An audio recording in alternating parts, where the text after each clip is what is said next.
Kingdom Come Deliverance can be an extremely challenging game due to the realistic nature of the setting, time period, and gameplay.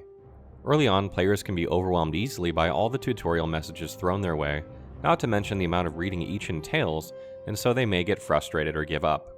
In this article, I want to highlight some things that might make your playthrough a bit better and easier.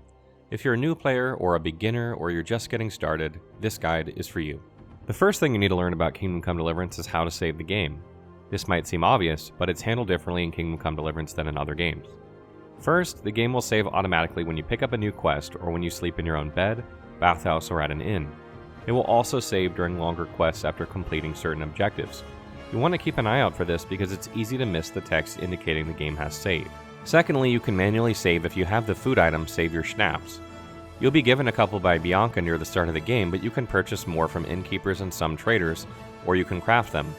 In order to craft them, you need 1 nettle, 2 belladonna, and 1 wine. The instructions are as follows. Always keep an eye open for nettle or belladonna for this reason so that you can always have some to hand.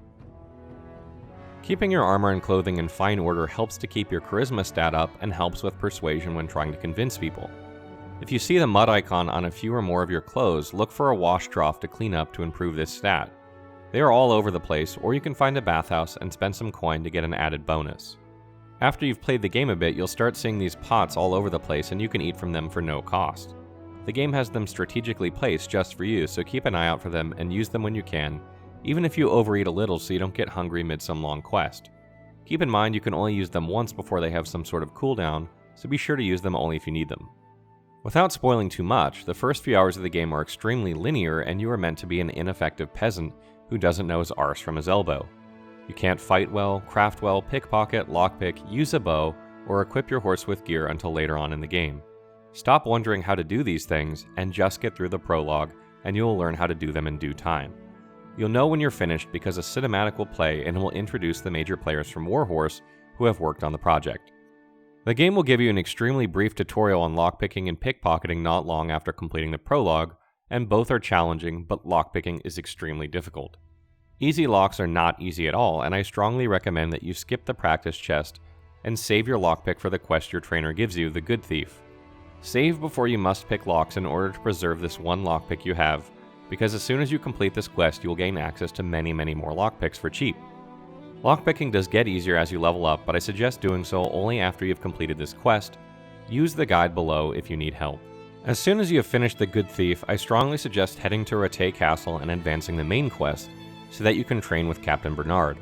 He will unlock a few perks for you that make life much easier when sword fighting, and indeed much more fun as well.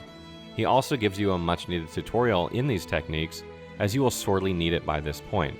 Do this right away and you'll enjoy the game that much more.